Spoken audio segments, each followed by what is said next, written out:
മലയാള സിനിമയിൽ നമുക്ക് രണ്ട് കാലഘട്ടം എന്ന് പറയാം. ദൃശ്യത്തിന് മുമ്പും ദൃശ്യത്തിന് ശേഷവും. കാരണം എന്നാന്ന് വെച്ചാൽ ദൃശ്യം എന്ന സിനിമ മലയാള സിനിമയിൽ ഉണ്ടാക്കിയ ഒരു ഓളം, മലയാള സിനിമയ്ക്ക് ഉണ്ടാക്കിയ ഒരു വാണിജ്യ സാധ്യത എന്ന് പറയുന്നത് വളരെ വലുതായിരുന്നു. അതുകൊണ്ട് തന്നെ മലയാള സിനിമയെ ദൃശ്യത്തിന് മുമ്പ് ദൃശ്യത്തിന് ശേഷം എന്ന് തന്നെ നമുക്ക് തരംതിരിക്കുന്നതിൽ ഒരു കുഴപ്പമില്ല. കാരണം എന്നാന്ന് വെച്ചാൽ ആദ്യത്തെ 50 കോടി എന്നതിനപ്പുറം മലയാള സിനിമയ്ക്ക് പ്രേക്ഷകർ മറ്റുള്ള സംസ്ഥാനങ്ങളിലും മലയാള സിനിമയ്ക്ക് ഒരു പ്രേക്ഷക സമൂഹത്തെ സൃഷ്ടിക്കാൻ ദൃശ്യം എന്ന സിനിമയിലൂടെ സാധിച്ചായിരുന്നു. അതുപോലെ തന്നെ ദൃശ്യം 2 വന്നപ്പോഴത്തേനും അത് OTT റിലീസായിട്ടാണ് വന്നത്.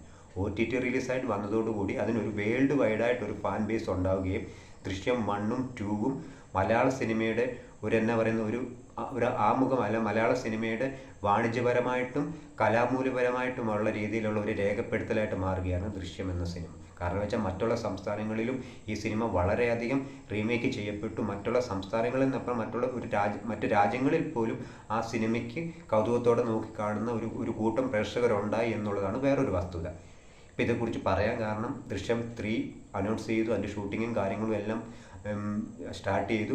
ഏപ്രിൽ 2-ാം തീയതി അതിൻ്റെ മലയാളം വേർഷൻ റിലീസിങ്ങിന് എത്തുമെന്ന് അപ്ഡേറ്റും വന്നിട്ടുണ്ട്. ഇപ്പോൾ ഇത് പുതിയൊരു അപ്ഡേറ്റ് അതിനെക്കുറിച്ച് വന്നിരിക്കുന്നത് എന്താണെന്ന് വെച്ചാൽ അത് മലയാളം വേർഷനിലല്ല, ഹിന്ദി വേർഷനിൽ നിന്നാണ് വന്നിരിക്കുന്നത്. വേറൊന്നുമല്ല, ഹിന്ദി വേർഷനിൽ ഒരു പുതിയ ക്യാരക്ടർ ചെയ്യുന്നത് പ്രകാശ് രാജാണ്. അപ്പം പ്രകാശ് രാജ് ഒരു കുറിപ്പ് എഴുതിയിട്ടുണ്ടായിരുന്നു, താൻ ഹിന്ദി വേർഷൻ ദൃശ്യം 3യുടെ ഹിന്ദി വേർഷനിൽ ജോയിൻ ചെയ്തു എന്ന് പറഞ്ഞു. ഇതിലുള്ള ചോദ്യം എന്നാന്ന് വെച്ചാൽ ഹിന്ദി വേർഷനിൽ പ്രകാശ് രാജിനെ പോലെ ഒരു ക്യാരക്ടർ വരുമ്പോൾ ജോർജ് കുട്ടിയും കുടുംബത്തിനെയും പിടിച്ചു കെട്ടാൻ വേണ്ടി പ്രകാശ് രാജിനെ പോലെ ഒരു ക്യാരക്ടർ വരുമ്പോൾ ആ ഒരു ക്യാരക്ടർ ഉണ്ടാക്കുന്ന ഒരു എക്സ്പെക്റ്റേഷൻ ഉണ്ട്. അതായത് ജോർജ് കുട്ടിയും കുടുംബത്തിനെയും അദ്ദേഹം തളയ്ക്കും. ഇത് ഹിന്ദി വേർഷനിലാണ് അദ്ദേഹം വരുന്നത്. അതുകൊണ്ട് തന്നെ ഞാൻ ആ ക്യാരക്ടർ പിന്നെയും അങ്ങനെ പറഞ്ഞെന്നേ ഉള്ളൂ. അപ്പം ഇത് ചോദ്യം എന്നാന്ന് വെച്ചാൽ മലയാളം വേർഷനിലും ഇതുപോലൊരു ക്യാരക്ടർ കാണുമോ? കാരണം വെച്ചാൽ പ്രകാശ് രാജിനെ പോലെ ഒരു ക്യാരക്ടർ അത്രയും ബദലായിട്ട് വരുമ്പോൾ മലയാളം വേർഷനിൽ അതുപോലൊരു പുതിയൊരു ക്യാരക്ടർ എൻട്രി ഉണ്ടോ? അങ്ങനെ ഉണ്ടെങ്കിൽ തന്നെ ആ ഒരു ക്യാരക്ടർ ജോർജ് കുട്ടിയെയും കുടുംബത്തിനെയും പിടിച്ച് കെട്ടുക. അപ്പോൾ അതൊരു നോർമലി ഒരു ചോദ്യമാണ്. കാരണം വെച്ചാൽ ദൃശ്യം ഫാൻ ബേസ് ആയിട്ടുള്ള ഏതൊരാൾക്കാരും ചോദിക്കുന്ന ഒരു ചോദ്യമാണ്. ഈ കുറിപ്പ് വൈറലായതോടുകൂടി ഏറ്റവും കൂടുതൽ ആൾക്കാർ ചോദിക്കുന്ന ഒരു ചോദ്യമാണ്, മലയാളം വേർഷനിൽ ഇതുപോലൊരു ക്യാരക്ടർ ഉണ്ടെങ്കിൽ അത് ജോർജ് കുട്ടിയെ പിടിച്ച് കെട്ടുക എന്നുള്ളത്. കാരണം 2 പുള്ളി എസ്കേപ്പ് ചെയ്ത്, 1ലും 2ലും പുള്ളി എസ്കേപ്പ് ചെയ്ത് ട്വിസ്റ്റായിരുന്നു.